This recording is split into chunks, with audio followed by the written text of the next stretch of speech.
இந்த ஆராதனையிலே பங்கு பெற்றிருக்கும் ஒவ்வொருவரையும் வாழ்த்தி வரவேற்கிறேன். சகோதரர் அருள் அவர்கள் ஜெபித்து இந்த ஆராதனை தொடங்கி வைப்பார்.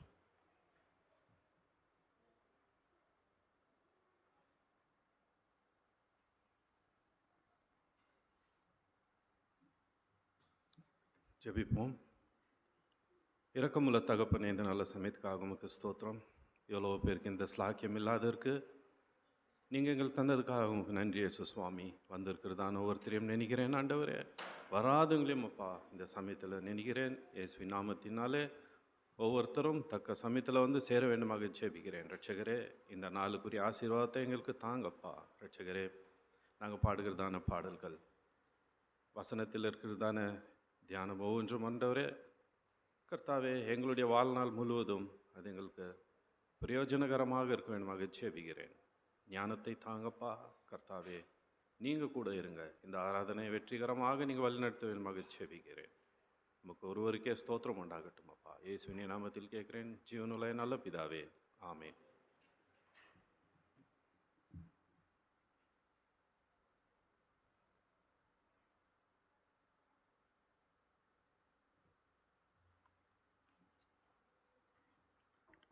நாம் யாவரும் எழுந்து நின்று ஞான பாடல் எண் 339 நாம் அனைவரும் சேர்ந்து பாடலாம். என் மீட்பர் இரத்தம் சிந்தினார், மா நீதியும் சம்பாதித்தார், என் சொந்த நீதி வெறுத்தேன், இயேசுவின் நாமம் நம்புவேன், நான் நிற்கும் பாறை கிறிஸ்துதான், வேரஸ்தி பாரம் மணல்தான்.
கேட்கையில் அஞ்சே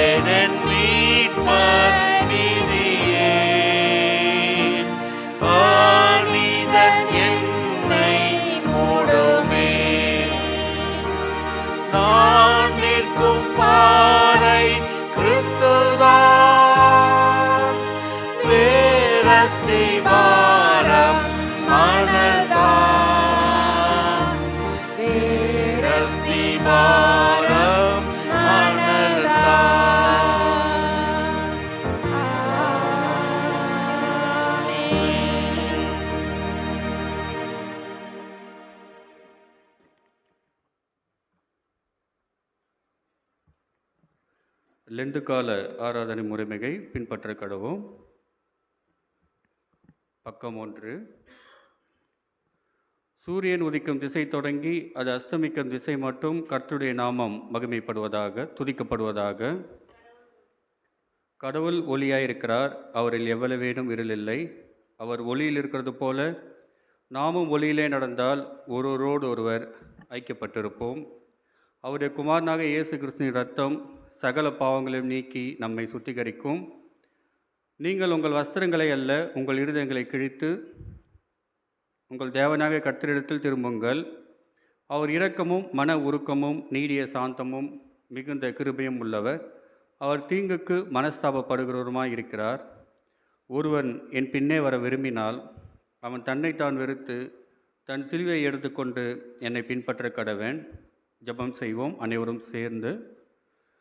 சர்வ வல்லமையுள்ள கடவுளே, நாங்கள் எங்கள் ஆண்டவர் இயேசு கிறிஸ்து மூலமாய் உமது சமூகத்தில் எங்கள் வணக்கத்தையும் தோத்திரத்தையும் செலுத்த வந்திருக்கிறோம்.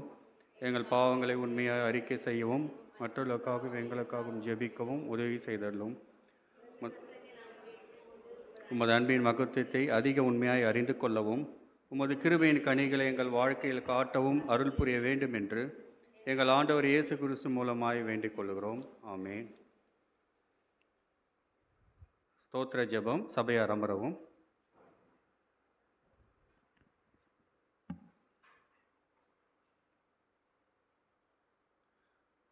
எல்லா மனிதர்களும் மீட்டெடுக்க தன்னுடைய ஒரே பேரான குமாரனை தந்து உலகத்தோடு உள்ள அன்பை வெளிப்படுத்தின பிதாவாகிய தேவனே,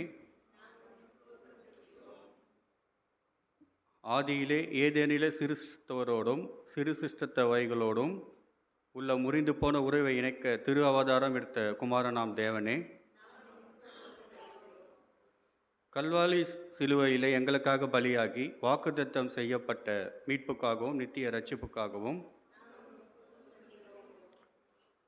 விசுவாசத்திலும் நம்பிக்கையிலும் எங்களை நிலைநிறுத்த தேவ ராஜ்யத்தை அடைவதற்கான ஊக்கத்தை தந்து எங்களை பலப்படுத்துவதற்காகவும் இயேசு கிறிஸ்துவின் சிலுவையின் அன்பை தேவ வார்த்தையின் மூலம் எங்களுக்கு தந்ததற்காகவும் திருவசனம் தந்ததற்காகவும் திருவசன சத்தியங்களை உரைக்கிற பல ஊழியங்களுக்காகவும் தினந்தோறும் எங்களை ஆவிக்குரிய ஆசீர்வாதங்களால் பலப்படுத்துகிற தேவ கிருபைக்காகவும் எங்கள் மேல் பொழிகிற ஆத்மீக நன்மைகளுக்காகவும் தேவ அன்பினாலும் பாதுகாப்பினாலும் ஊற்றப்படுகிற குடும்ப பந்தங்களுக்காகவும் தேவ மகத்துவங்களை குறித்து சிந்திக்க வைக்கும் இயற்கை வரங்களுக்காகவும் பிதாவும் குமாரனும் பரிசுத்தாவியுமாக திரியேக தெய்வமே,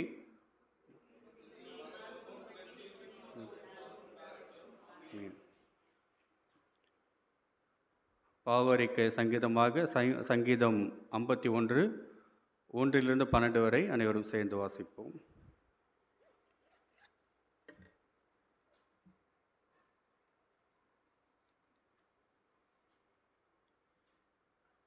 பக்கம் 701. தேவனே, உமது கிருபையின்படி எனக்கு இறங்கும். உமது மிகுந்த இரக்கங்களின்படி என் மீறுதல்கள் நீங்க என்னை சுத்திகரியும்.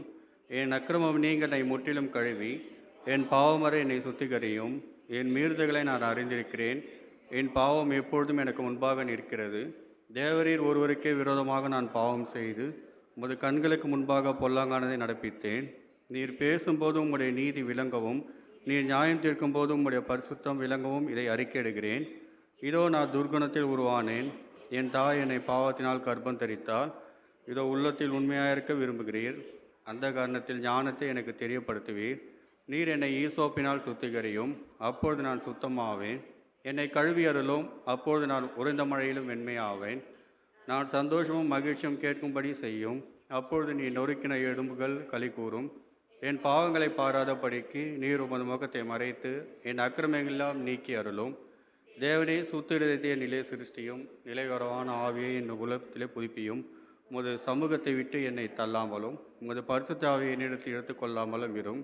உமது இரட்சணத்தின் சந்தோஷத்தை திரும்பவும் எனக்கு தந்து உற்சாகமான ஆவி என்னை தாங்கும்படி செய்யும். ஆமென். சபையார் அமரவும்.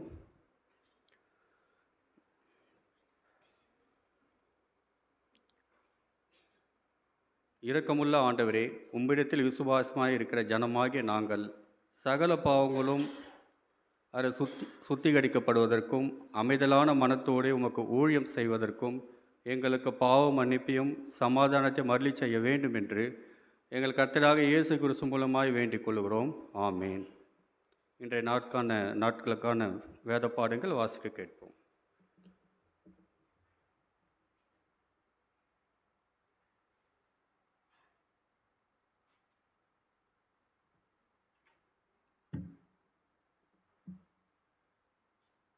வாசிக்கும்படியாக தெரிந்து கொள்ளப்பட்ட வேத பாடம் லூக்கா எழுதின சுவிசேஷம் 1ஆம் அதிகாரம் வசனங்கள் 26 முதல் 38 வரை.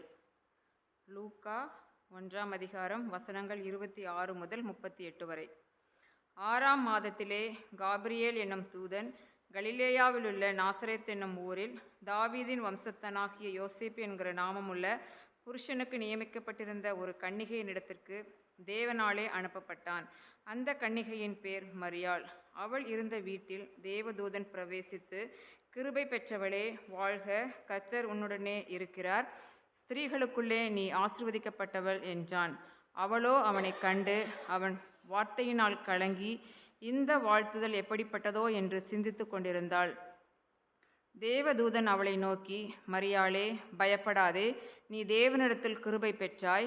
இதோ நீ கர்ப்பவதியாகி ஒரு குமாரனை பெறுவாய். அவருக்கு இயேசு என்று பெயரிடுவாயாக. அவர் பெரியவராயிருப்பார், உன்னதமானவருடைய குமாரன் என்னப்படுவார். கர்த்தராகிய தேவன் அவருடைய பிதாவாகிய தாவீதின் சிங்காசனத்தை அவருக்கு கொடுப்பார். அவர் யாக்கோபின் குடும்பத்தாரை என்றென்றைக்கும் அரசாளுவார். அவருடைய ராஜ்யத்துக்கு முடிவிராது என்றான். அதற்கு மரியாள் தேவதூதனை நோக்கி, இது எப்படியாகும்? புருஷனை அறியேனே என்றாள். தேவதூதன் அவளுக்கு பிரதியுத்தரமாக, பரிசுத்த ஆவி உன்மேல் வரும், உன்னதமானவருடைய பலம் உன்மேல் நிழலிடும். ஆதலால் உன்னிடத்தில் பிறக்கும் பரிசுத்தமுள்ளது தேவனுடைய குமாரன் எனப்படும். இதோ உனக்கும் இனத்தாளாயிருக்கிற எலிசபெத்தும் தன் முதிர் வயதிலே ஒரு புத்திரனை கற்பம் தரித்திருக்கிறாள். மலடி என்னப்பட்ட அவளுக்கு இது 6ஆம் மாதம். தேவனாலே கூடாத காரியம் ஒன்றுமில்லை என்றான். அதற்கு மரியாள், இதோ நான் ஆண்டவருக்கு அடிமை, உம்முடைய வார்த்தையின்படி எனக்கு ஆகக்கடவது என்றாள். அப்பொழுது தேவதூதன் அவளிடத்திலிருந்து போய்விட்டான். பாடம் முடிந்தது.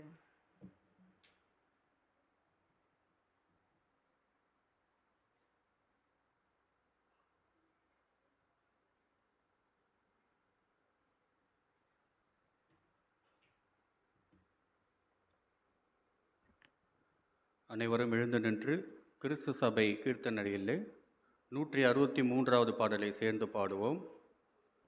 பாடல் எண் 163, விந்தை கிறிஸ்து இயேசுராசா, உந்தன் சிலுவையின் மேன்மை.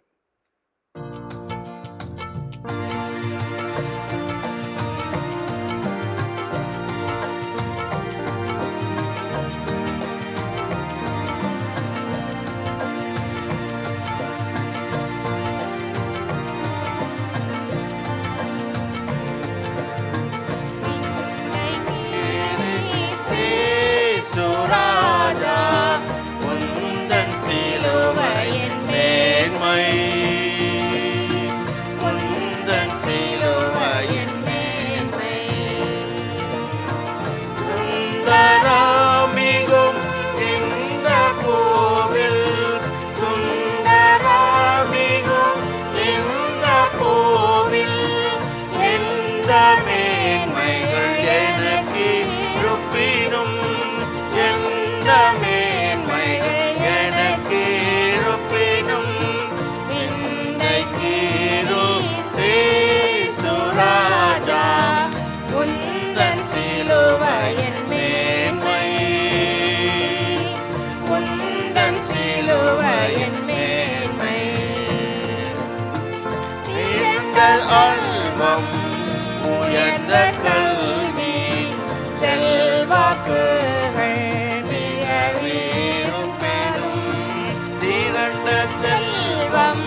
அமரவும். இந்த நாளுக்கான இறை செய்தியை சகோதரர் நெபீஷ் அவர்கள் வழங்குவார்கள். நம் தலைகளை தாழ்த்தி கண்களை மூடி ஜெப நிலையில் இருப்போம்.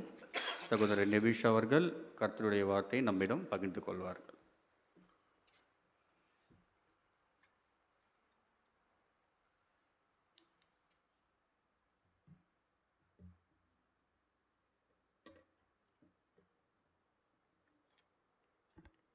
ஹல்லேலூயா. இந்த நாளிலே சற்று நேரம் தியானிக்கும்படியாக நம்முடைய லெந்து கால அட்டவணையின்படி கொடுக்கப்பட்டுள்ள தலைப்பு த அனுன்சியேஷன் டு மேரி, மரியாளுக்கு அறிவிப்பு, இல்லைனா மரியாளுக்கு அறிவித்தல்னு கூட சொல்லலாம். ஏன் இந்த டாபிக் கொடுத்தாங்கன்னு தெரியலை.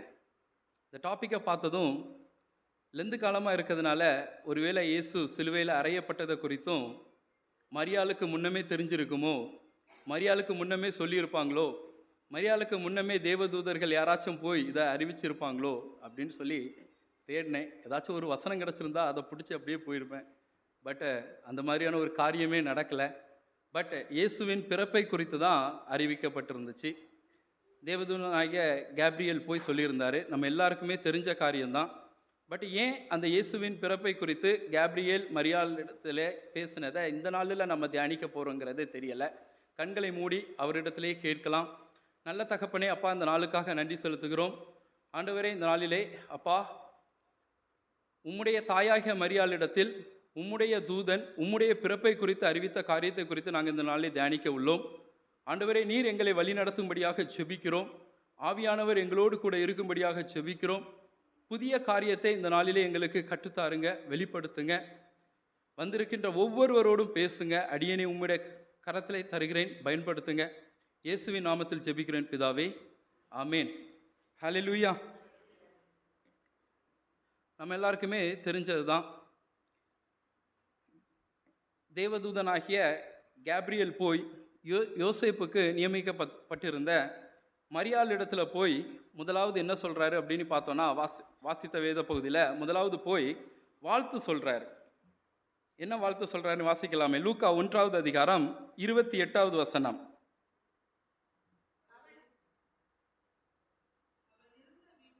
அவள் இருந்த வீட்டில் தேவதூதன் பிரவேசித்து, கிருபை பெற்றவளே வாழ்க, கர்த்தர் உன்னோடே இருக்கிறார், ஸ்திரீகளுக்குள்ளே நீ ஆசீர்வதிக்கப்பட்டவள் என்றான். அதாவது இந்த வசனத்தை, இது ஜஸ்ட் நம்ம ஆராதனை முடிஞ்சதும் நம்ம எல்லாரும் ஒரு பிரைஸ் லார்ட் சொல்லி விஷ் பண்ணுவோம். அதே போல் இவங்க போய் ஒரு வாழ்த்து சொல்கிறாங்க. அதுக்கு மரியாள் என்ன சொல்கிறாங்கன்னு பார்த்து தான் அந்த வார்த்தைகளை கேட்டு அவங்க கலங்குறாங்களாம். கலங்கி இந்த வாழ்த்து எப்படிப்பட்டதோ அப்படின்னு சொல்லிட்டு அவங்க நிற்கும்போது தேவதூதன் அடுத்ததாக ஒரு 7 காரியங்கள் மரியாள் இடத்துல சொல்கிறாரு. லூக்கா அதே 1வது அதிகாரம் 31லேருந்து 33 வரைக்கும் பார்த்தோன்னா ஒரு 7 காரியங்கள் சொல்கிறாரு. நீ கர்ப்பவதியாகி ஒரு குமாரனை பெறுவாய், நடந்துச்சா? ஆமாம். 2வது, அவருக்கு இயேசு என்று பெயரிடுவாயாக, நடந்துச்சா? ஆமாம். பேர் கூட தகப்பனுக்கும் கொடுக்கல, தாய்க்கும் கொடுக்கல. ஆல்ரெடி கேப்ரியல் செலக்ட் பண்ணி தான் கொண்டு வந்தார். 3வதா, அவர் பெரியவராக இருப்பார், ஆமாம். உன்னதமானவருடைய குமாரன் எனப்படுவார், ஆமாம், நடந்துச்சு. கர்த்தராகிய தேவன் அவருடைய பிதாவாகிய தாவீதின் சிங்காசனத்தை அவருக்கு கொடுத்தாரு. அவர் யாக்கோபின் குடும்பத்தாரே என்றென்றைக்கும் அரசாண்டார். அவருடைய ராஜ்யத்துக்கு முடிவே இராதுன்னு சொன்னார். இது எல்லாமே அவர் ஆண்டவராகிய இயேசு கிறிஸ்து பிறக்கிறதுக்கு முன்பாக தாயாகிய மரியாள் இடத்துல போய் சொன்னது. அது எல்லாமே பின்னாடி நிறைவேறிச்சு. ஆனால் மரியாள் அதுக்கு என்ன கேட்டாங்க அப்படின்னா, இது எப்படி ஆகும், எனக்கு தான் புருஷனே தெரியாதே, புருஷனே அறியனே அப்படின்னு சொல்லி அவங்க கேட்குறாங்க. அதுக்கு தேவதூதன் சொல்கிறது லூக்கா 1வது அதிகாரம் 35வது வசனம். தேவதூதன் அவளுக்கு பிரதியுத்தரமாக, பரிசுத்த ஆவி உன்மேல் வரும், உன்னதமானவருடைய பலம் உன்மேல் நிழலிடும், ஆதலால் உன்னிடத்தில் பிறக்கும் பரிசுத்தம் உள்ளது தேவனுடைய குமாரன் என்னப்படும்னு சொல்லி அங்கே சொல்கிறத பார்க்குறோம். இதுக்கு அப்புறமா பார்த்தோன்னா அவங்கள இன்னும் கொஞ்சம் அதிகமாக நம்ப வைக்கிறதுக்காக என்ன பண்ணுறாங்க, உன்னுடைய இனத்தால் ஆகிய முதிர் வயதாக இருந்த எலிசபெத்தும் இப்போது கருவுற்று இருக்கிறா அப்படின்னு சொல்லி அதையும் சொல்லிட்டு, தேவனால் கூடாத காரியம் ஒன்று உண்டோ அப்படின்னு சொல்லி அதையும் சொல்லிட்டு அவர் கிளம்பி போயிடுறார். இதை தான் நம்ம இந்த நாளில் வாசித்தோம். எல்லாருக்குமே தெரிஞ்ச காரியம்தான். இதுதான் அந்த கேப்ரியேல் தேவதூதனுக்கும் மரியாளுக்கும் நடந்த கான்வர்சேஷன். இதில் நம்ம எதை எடுத்து தியானிக்க போகிறோம் அப்படின்னு பார்த்தாச்சுன்னா, நம்ம ஆல்ரெடி வாசித்த அந்த லூக்கா 1வது அதிகாரம் 28வது வசனம், அந்த 29வது வசனம் 28ல் வந்து சொல்லும்போது, வாழ்த்து சொல்லும்போது அவங்க கலங்கி இருந்தாங்க அப்படின்னு சொல்லி பார்க்குறோம். லூக்கா 1:29 கூட வாசிக்கலாமே. அவளோ அவனை கண்டு அவன் வார்த்தையினால் கலங்கி இந்த வாழ்த்துதல் எப்படிப்பட்டதோ என்று சிந்தித்து கொண்டிருந்தாள். ஏன் இங்கே மரியாள் வந்து கலங்கி இருந்தாங்க? நம்மளுடைய பிள்ளைங்க கிட்ட கேப்ரியேல் யாருன்னு கேட்டால் ஹீஸ் ஏ ஏஞ்சல். அப்போது எல்லாருக்குமே, என்னோட மகா கூட இப்போ விபிஎஸ் ஃபைனலுக்கு அப்போ எனக்கு ஏஞ்சல் போடணும்னு சொல்லி ரொம்ப சந்தோஷமாக இருந்தான். ஸோ ஏஞ்சலுங்கும்போது எல்லாருமே ஹாப்பியாக தான் இருப்பாங்க. ஒரு ஏஞ்சல் வந்திருக்காங்க வீட்டுக்கு. ஏஞ்சல் வந்து வந்த உடனேயே உன்னோட வயிற்றில் இயேசு பிறக்க போகிறாரோ அந்த மாதிரி எந்த காரியமே சொல்லப்படலை. ஃபஸ்ட்டு வந்ததுமே அங்கே சொன்ன காரியம் ஒரு வாழ்த்து தான் சொன்னார். ஸ்திரீகளுக்குள்ளே நீ ஆசீர்வதிக்கப்பட்டவள்னு சொல்லி வாழ்த்து தான் சொன்னார். ஆனால் அந்த வாழ்த்துக்கே அவங்க என்ன பண்ணுறாங்க, கலங்குனாங்கன்னு சொல்லி பார்க்குறோம். இதே அப்படியே இன்னும் ஒரு டாப்பிக்கை எடுத்து நம்ம தியானிச்சுட்டு பின்னாடியே வரலாம். இங்கே வந்து மரியாளுக்கு இந்த காரியங்களை சொல்லதுக்கு முன்னாடி ஒரு 6 மாதத்துக்கு முன்னாடி இதே தேவதூதன், இதே கேப்ரியேல் போய் சகரியா கிட்டையும் ஒரு காரியத்தை சொன்னார். சகரியா தேவாலயத்தில் தூபம் காட்டிகிட்டு இருப்பார். அப்போ அந்த சகரியா கிட்டையும் இதே கேப்ரியேல் தான் போய் முதிர் வயதாக இருக்கிற உன் மனைவி எலிசபெத் கருவுருவா அப்படின்னு சொல்லிட்டு அவங்களுக்கும் அந்த இதை சொல்கிறாரு. அவர் விசுவாசிக்கலை, நம்பலை. அதனால் குழந்தை பிறக்கிற வரைக்கும் அவரை ஊமையாக்கிறார். இது நம்ம சகரியாவை குறித்து, அதாவது சகரியாவுக்கும் தேவதூதனாகிய கேப்ரியேலுக்கும் நடந்த ஒரு இது. பட் அங்கே போய் கேப்ரியேல் போய் சகரியா கிட்ட சொல்லும்போது சகரியா என்ன பண்ணார், கலங்குனாரா இல்லையான்னு பார்க்கலாம். லூக்கா 1வது அதிகாரம் 11-12 வாசிங்க. அப்பொழுது கர்த்தருடைய தூதன் ஒருவன் தூப பீடத்தின் வலது பக்கத்திலே நின்று அவனுக்கு தரிசனமானான். சகரியா அவனை கண்டு கலங்கி பயமடைந்தான். அப்போது அங்கே மரியாள் என்ன பண்ணுறாங்க, கலங்குறாங்க. இங்கே சகரியா ஒருபடி மேலே போய் கலங்கி பயமடைந்தான்னு சொல்லி நம்ம பார்க்குறோம். பயப்படுறாரு அவரை பார்த்ததும். ஏஞ்சலாக இருந்திருந்தா இவரும் பயந்துருக்க வேண்டாமே, கலங்குறாரு, பயப்படுறாரு. இவர் தான் அந்த கேப்ரியேல். அதுக்கு ப்ரூஃப் லூக்கா 1வது அதிகாரம் 19வது வசனம். சகரியா கிட்ட பேசுனதும் கேப்ரியேல் தான். 19வது வசனத்தில் இருக்கும், தேவதூதன் அவனுக்கு பிரதியுத்தரமாக, நான் தேவ சன்னிதானத்தில் நிற்கிற கேப்ரியேல் என்பவன் சொல்லி இருக்குது. ஸோ 2 பேருமே ஒரே ஆள் தான். மரியாள் கலங்குறாங்க இவரை பார்த்ததும், சகரியா கலங்கி பயப்படுறார். இவங்க 2 பேரும் ஏன் ஒரு ஏஞ்சலை பார்த்து கலங்குறாங்க, பயப்படுறாங்க அப்படின்னு சொல்லி பார்க்கும்போது, இந்த ஏஞ்சல் இதுக்கு முன்னாடி வேதாகமத்தில் எங்கேயாச்சும் வந்தாரா? Any guesses? இந்த கேப்ரியேல் தூதன் இதுக்கு முன்னாடி எங்கேயாச்சும் வந்தாரான்னு தேடும்போது பழைய ஏற்பாட்டில் தானியேல் கூட பேசியிருக்கிறார். தானியேல் 8வது அதிகாரத்தில் பார்த்தோன்னா, அங்கே தானியேல் வந்து ஒரு சொப்பனம் காண்றாரு. அந்த சொப்பனத்தை நான் சொல்கிறேன். அந்த சொப்பனம் என்னென்னா, ஒரு ஆட்டுக்கடாக்கு 2 கொம்பு இருக்குது. 2 கொம்புமே நல்ல உயர்ந்த கொம்புகள். பட் 2மே ஒரே ஹைட்டு கிடையாது. ஒரு கொம்பு கொஞ்சம் டாலாக இருக்கும், இன்னொன்று அதை விட கொஞ்சம் ஷார்ட்டாக இருக்கும். 2 கொம்பு வச்ச ஒரு ஆட்டுக்கடா இருக்குது. அதுக்கிட்ட வேறு எந்த மிருகங்களுமே அதுக்கிட்ட போக முடியல. ஆனால் இன்னும் ஒரு வெள்ளாடு வருது. அந்த வெள்ளாடு எப்படி இருக்குன்னா, ஒரு விசேஷித்த கொம்பு உள்ளது. அதுக்கு நடுவில் மட்டும்தான் ஒரே ஒரு கொம்பு, விசேஷித்த கொம்பு இருக்குது. இந்த வெள்ளாடு வந்து அந்த நான் சொல்கிறது தானியேல் 8வது அதிகாரம் 1வது வசனத்திலேருந்தே பார்த்தீங்கன்னா அந்த தீர்க்க தரிசனம் இருக்கும். அந்த வெள்ளாடு போய் அந்த 2 கொம்பு இருந்துச்சுல, அந்த ஆட்டுக்கடாவை வந்து குத்தி அதை கொன்று போட்டுடுச்சு. இதோட கொம்பு உடஞ்சிடுச்சு. அதுக்கப்புறமா இந்த ஒத்த கொம்புள்ள வெள்ளாட்டுக்கு வந்து ஒரு 4 கொம்பு முளைக்குது. அந்த 4 கொம்பில் அதுக்கு மேலே ஒரு கொம்புல இருந்து இன்னொரு சின்ன கொம்பு முளைக்குது. இப்படி ஒரு சொப்பனம் காண்றாரு. யாருக்காச்சும் இது என்ன சொப்பனம்னு சொல்லி ஏதாச்சும் ஒரு ஐடியா இருக்குதா? நான் வாஸ்து பார்த்தேன், எனக்கு கிடைக்கல. இதே ஃபீலிங் தான் தானியேலுக்கும் இருந்திருக்கும். தானியேல் இப்படி ஒரு சொப்பனத்தை கண்டுட்டு இது என்னன்னு சொல்லி புரியாமல் இருக்கும்போது தான் இந்த கேப்ரியேல் வந்து வராரு. கேப்ரியேல் வந்து என்ன பண்ணுறாருன்னு பார்க்கலாம். தானியேல் 8வது அதிகாரம் 15 மற்றும் 16வது வசனத்தை வாசிக்கலாம். தானியேலாகிய நான் இந்த தரிசனத்தை கண்டு அதன் பொருளை அறிய வகை தேடுகையில் இதோ மனுஷ சாயலான ஒருவன் எனக்கு எதிரே நின்றான். இருக்கட்டும். இங்கே வந்து கேப்ரியலை வந்து எப்படி சொல்லியிருக்காங்க? ஏஞ்சல்னு சொல்லலை, அவர் ஒரு மனுஷ சாயல், நம்மளே போல ஒரு மனுஷனாக இருக்கிறார். அடுத்த வசனம், அன்றியும் காப்ரியேலே இவனுக்கு தரிசனத்தை விளங்க பண்ணென்று உலாயின் மத்தியிலே கூப்பிட்டு சொல்லுகிற ஒரு மனுஷ சத்தத்தை கேட்டேன். இது என்ன நடக்குது? தேவனாகிய கர்த்தர் தான் இங்கே அனுப்பி விடுறாரு. மனுஷ சாயலில் கேப்ரியல் வந்து தானியேலை பார்க்குறாரு. ஆனால் அந்த நேரத்தில் அங்கே மேலே இருந்து ஒரு சத்தம் கேட்குது. என்னன்னா, இவனுக்கு தரிசனத்தை விளங்க பண்ணு அப்படின்னு சொல்லி கேப்ரியல் கிட்ட தேவனாகிய கர்த்தர் சொல்கிறார்.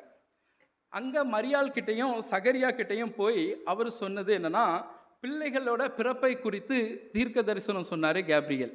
பட் இங்கே தானியேல் 8வது அதிகாரத்தில் தானியேலுக்கு ஒரு தீர்க்க தரிசனத்தை விளக்கும்படியாக தேவனாகிய கர்த்தர் இங்கே அனுப்புகிறார்.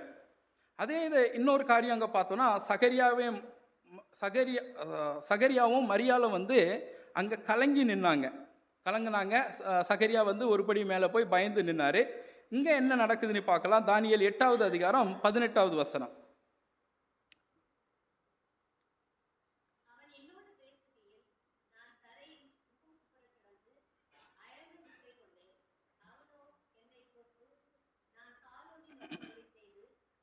போதும். அங்கே என்ன நடந்துச்சு? மரியாள் வந்து கலங்குனாங்க, சகரியா வந்து கலங்கி பயந்தார். இங்கே தானியேல் என்ன பண்ணுறாரு? அதை விட ஒருபடி மேலேயே போய் தரையிலே முகங்குப்புற விழுந்து அயர்ந்த நித்திரைக்கு போயிட்டாராம், மயக்கமே போட்டார்.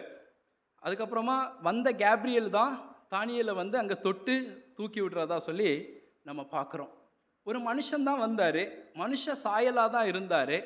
ஆனால் இங்கே வந்து அவரை பார்த்ததும் அவங்க 2 பேரும் கலங்கி பயப்பட்டாங்க. இவர் மயக்கமே போட்டு விழுந்துட்டார்.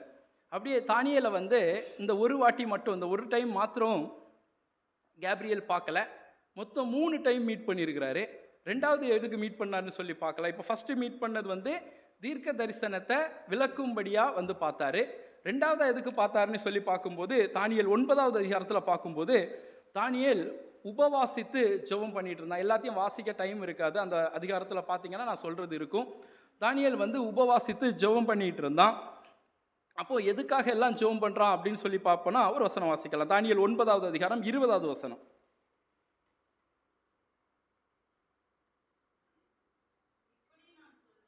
இப்படி நான் சொல்லி ஜெபம் பண்ணி என் பாவத்தையும் என் ஜனமாகிய இஸ்ரவேலின் பாவத்தையும் அறிக்கையிட்டு. போதும் சிஸ்டர். எப்படி? என் பாவத்தையும் என் ஜனமாகிய இஸ்ரவேலின் பாவத்தையும் அறிக்கையிட்டு அவன் ஜெபம் பண்ணிட்டு இருக்கிறான். கடைசியாக என்ன நடந்துச்சு? 9:21 வாசிங்களா, அடுத்த வசனம் கூட. அப்படி நான் ஜெபம் பண்ணி கொண்டிருக்கும் போதே முதல் தரிசனத்திலே நான் கண்ட புருஷனாகிய கேப்ரியல் வேகமாய் பறந்து வந்து அந்திபலியின் நேரமாகிய வேலையிலே என்னை தொட்டான் அப்படின்னு சொல்லி இருக்குது. இங்கே இவர் தானியேல் வந்து ஜெபம் பண்ணிட்டு இருக்கிறாரு. அவர் செஞ்ச பாவத்துக்காகவும் அவருடைய ஜனங்களாகிய இஸ்ரவேலர்கள் செஞ்ச பாவத்தையும் அறிக்கையிட்டு ஜெபம் பண்ணிட்டு இருக்கிறாரு. ஆனால் இங்கே என்ன நடக்குது அப்படின்னு சொல்லி பார்த்தோன்னா, அவர் கேப்ரியல் வந்து பறந்து வராராம். இப்போ தான் நம்ம பிள்ளைங்க சொல்கிற ஏஞ்சல் வராங்க. இதுக்கு முன்னாடி நம்ம என்ன பார்த்தோம்? அவர் மனுஷ சாயலாக வந்தார். ஹி டோன்ட் ஹேவ் விங்ஸ், எதுவுமே இல்லை. பட் இந்த 9வது அதிகாரத்தில் பார்க்கும்போது அவர் வந்து பறந்து வராரு, அதுவும் வேகமாய் பறந்து வந்து அப்படின்னு சொல்லி போட்டிருக்குது. அப்படியே 22வது வசனத்தை கூட வாசிக்கலாமே. 22, 23. அவன் எனக்கு தெளிவு உண்டாக்கி என்னோட பேசி, தானியேலே உனக்கு அறிவை உணர்த்தும்படி இப்போது புறப்பட்டு வந்தேன். நீ மிகவும் பிரியமானவன், ஆதலால் நீ வேண்டிக் கொள்ள தொடங்கின போதே கட்டளை வெளிப்பட்டது, நான் அதை அறிவிக்க வந்தேன். போதும் சிஸ்டர். அதாவது இந்த தானியேல் 9வது அதிகாரத்தில் பார்க்கும்போது இங்கே வந்து நம்ம பிள்ளைங்க சொல்கிறது மாதிரி ஏஞ்சலாக தான் வந்தார். பட் இந்த அதிகாரத்தில் அவர் பயப்பட கிடையாது. ஏன்னா ஏஞ்சலாக தானே வந்திருக்காரு. இதுக்கு முந்தின அதிகாரத்தில் பார்த்தோன்னா அவர் வந்து மனுஷ சாயலாக வந்தார், பயந்தாங்க. பட் இந்த அதிகாரத்தில் பார்க்கும்போது he came as a angel.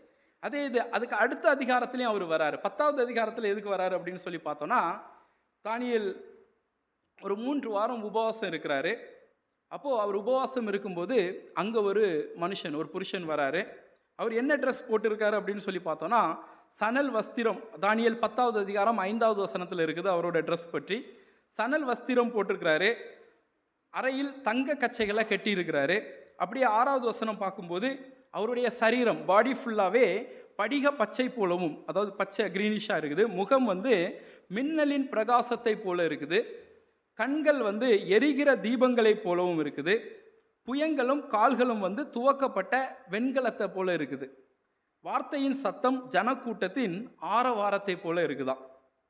அப்போது அநேகர் என்ன சொல்லுவாங்கன்னா, இதுதான் கேப்ரியல் அப்படிம்பாங்க. அதனால தான் அங்கே உள்ள மரியாளும் சகரியாவும் பயந்தாங்க.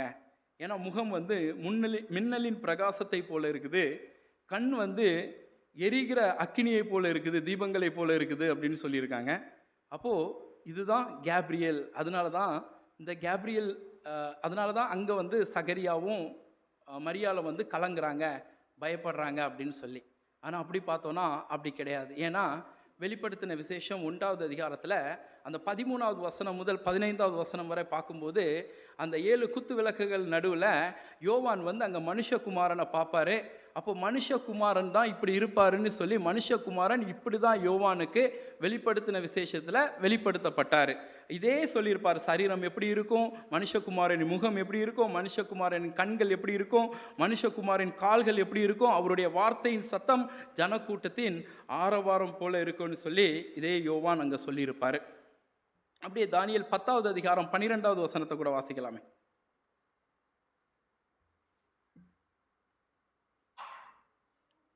அப்பொழுது அவன் என்னை நோக்கி, தானியேலே பயப்படாதே, நீ அறிவை அடைகிறதற்கு உன்னை உன்னுடனே தேவனுக்கு முன்பாக சிறுமைப்படுத்துகிறதற்கும் உன் மனதை செலுத்தின முதல் நாள் துவக்கி உன் வார்த்தைகள் கேட்கப்பட்டது, உன் வார்த்தைகள் நிமித்தம் நான் வந்தேன் அப்படின்னு சொல்லி பார்க்குறோம். இதில் பார்க்கும்போது தானியேல் வந்து 3 வாரம் உபவாசம் இருக்கிறாரு. பட் அவருக்கு அங்கே கண்ணு முன்னாடி அவருக்கு அங்கே வந்து அந்த வெளிச்சமாக தோன்றினது யாருன்னு பார்த்தோன்னா மனுஷகுமாரன் தான் தோன்றாரு. ஆனால் மனுஷகுமாரனை பார்த்ததும் தானியேல் வந்து முகங்குப்புற விழுந்துடுறாரு. ஆனால் அதுக்கப்புறமா ஒரு புருஷன் வராரு. அதுக்கப்புறமா ஒரு மனுஷன் வந்து தானியேலை தூக்கி விடுறாரு. அவர் தான் கேப்ரியல் அங்கே வந்தார். ஆனால் நம்ம எப்போவுமே குழப்புறது, அதுக்கப்புறம் தான் கேப்ரியல் அங்கே வராரு. எப்போவுமே நம்ம குழப்புறது என்னென்னா, ஃபஸ்ட்டு வந்தது தான் கேப்ரியல். ஆனால் ஃபஸ்ட்டு வந்தது அது மனுஷகுமாரனாக இருக்கலாம், இல்லைனா அது தேவனாகிய கர்த்தர் ஒருத்தரை அனுப்பியிருக்கலாம் அப்படின்னு சொல்லிட்டு.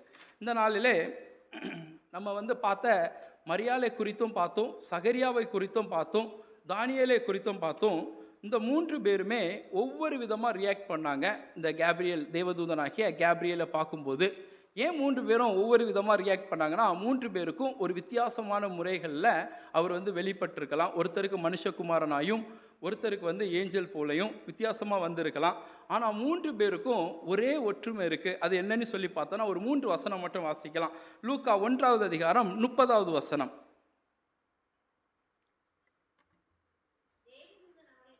தேவதூதன் அவரை நோக்கி, மரியாளே பயப்படாதே, நீ தேவனிடத்தில் கிருபை பெற்றாய். அப்படியே லூக்கா 1:13 வாசிக்கலாம். சகரியாவே பயப்படாதே, உன் வேண்டுதல் கேட்கப்பட்டது. அப்படியே தானியேல் 10:12 இப்போ வாஸ்ததான். அங்கேயும் பார்த்தோன்னா தேவதூதன் அவரை பார்த்து சொல்லியிருப்பாரு, தானியேலே பயப்படாதேன்னு சொல்லியிருப்பார். 3 பேருமே இவங்களை பார்த்து கலங்கினாங்க, பயப்பட்டாங்க. ஆனால் தேவதூதன் அவர்களை பார்த்து சொல்கிற வார்த்தை அதுதான், பயப்படாதீங்க அப்படின்னு சொல்லிட்டு அவங்கள ஆசீர்வதிச்சதை நம்ம பார்க்குறோம். இன்றைக்கும் நாம் தியானித்த எல்லாரையும் போல நாமும் வாழலாம். மரியாளை குறித்து தியானித்தோம், மரியாளை போலவும் வாழலாம். மரியாளை போல இயேசுவை சுமக்கலாம். சகரியாவை குறித்து பார்த்தோம், சகரியாவை போல தேவாலயத்தில் ஊழியம் செய்யலாம்.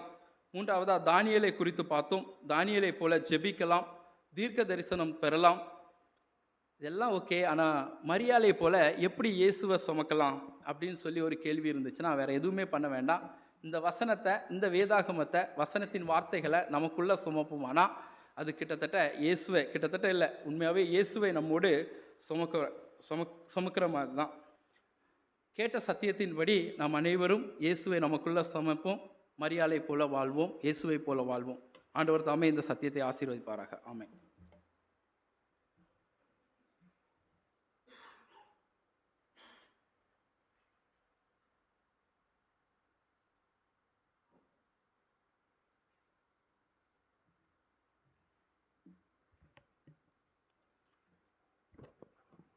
செய்தி கேட்ட நாம் அனைவரும் எழுந்து நின்று அப்போஸ்தல விசுவாச பிரமாணத்தை அறிக்கை செய்வோம்.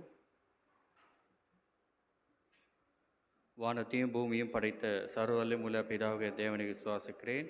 அவருடைய ஒரே குமாரனாகிய நம்முடைய நாதர் இயேசு கிறிஸ்துவை விசுவாசிக்கிறேன். அவர் பரிசுத்த ஆவியினாலே கன்னிமரியாத்தில் உற்பத்தி பிறந்தார். பொந்து பிலாத்தின் காலத்தில் பாடுபட்டு சிலுவையில் அறையுண்டு மரித்து அடக்கம் பண்ணப்பட்டு பாதாளத்தில் இறங்கினார். 3ஆம் நாள் மரித்தோரிலிருந்து எழுந்தருளினார். பரமளத்துக்கேறி சர்வவல்லமையுள்ள பிதாவாகிய தேவனுடைய வலது பார்சத்தில் வீற்றிருக்கிறார். அவ்விடத்திலிருந்து உயிருள்ளவரையும் மரித்தவரையும் நியாயத்திற்கு வருவார். பரிசுத்த ஆவியை விசுவாசிக்கிறேன். பொதுவாக இருக்க பரிசுத்த சபையும் ஐக்கியமும் பாவம் மன்னிப்பும் சரீர உயிர்த்தெழுதலும் நித்திய ஜீவனும் உண்டு விசுவாசிக்கிறோம். ஆமேன். சபையார் அமரவும். ஒரு சில அறிவிப்புகள். மரியாளுக்கு அறிவிப்பு, த அனௌன்சியேஷன் டு மேரி, இதை குறித்து செய்தி வழங்கிய சகோதரர் நெபிஷ் அவர்களுக்கு என்னுடைய நன்றிகளை தெரிவித்துக் கொள்கிறேன். மற்றும் நாளை மறுநாள் வெள்ளிக்கிழமை நம்முடைய ஆராதனை 6 மணி போல் துவங்கும். பவனி இருப்பதால் ப்ரொசஷன் 5:30 மணிக்கு தொடங்கும். சபையார் சரியாக 5:30 மணிக்கு இங்கு கேதர் ஆகிட்டிங்கன்னா நாம் தொடங்குவதற்கு வசதியாக இருக்கும். குருத்து சபையின் பின்புறமாக வைக்கப்படும். நீங்கள் அதை பெற்றுக்கொள்ளலாம். மன்றாட்டு ஜெபம். தேவனுடைய படைப்பினால் உண்டான மனோகரமான இந்த உலகத்திற்காகவும் சகல விதமான ஜீவராசிகளுக்காகவும் நாம் பிரார்த்தனை செய்வோமாக. உலகத்தில் நீதியும் சமாதானமும் நட்பும் வளர வேண்டும் என்று நாம் பிரார்த்தனை செய்வோமாக. எல்லா ராஜ்யங்களுக்காகவும் ராஜ்யங்களை ஆளும் அதிகாரிகளுக்காகவும் நாம் பிரார்த்தனை செய்வோமாக. சமுதாயத்தில் வெவ்வேறு இடங்களில் பல வகையான பொறுப்புகளில் இருப்பவர்களுக்காக நாம் பிரார்த்தனை செய்வோமாக. நீதி மறுக்கப்பட்டவரும் ஒடுக்கப்பட்டவர்களுக்காகவும் ஏழைகளுக்காகவும் குற்றவாளிகளுக்காகவும் நாம் பிரார்த்தனை செய்வோமாக. எல்லா குழந்தைகளையும் வாலிபரையும் நடுத்தர வயதுள்ளோர்களையும் நினைத்து நாம் பிரார்த்தனை செய்வோமாக. அனாதைகள், விதவைகள், முதியோர்கள் அனைவரும் நினைத்து நாம் பிரார்த்தனை செய்வோமாக. வியாதிஸ்தர்கள், விபத்துக்குள்ளானோர், மாற்றுத்திறனாளிகள், வறுமையில் இருப்பவர்களுக்காகவும் நாம் பிரார்த்தனை செய்வோமாக. எல்லா சுவிசேஷ ஊழியங்களையும் ஊழியக்காரர்களையும் எல்லா கிறிஸ்துவ ஸ்தாபனங்களுக்காகவும் நாம் பிரார்த்தனை செய்வோமாக.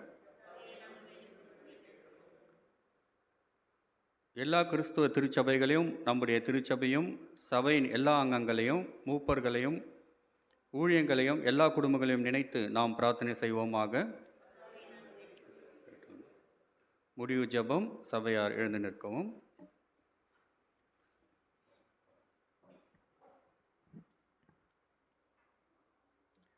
நேற்றும் இன்றும் என்றும் மாறாது இருக்கிற எங்கள் தேவனே, இந்த மாலை நேரத்துக்காக ஜெபிக்கிறோம் சாமி.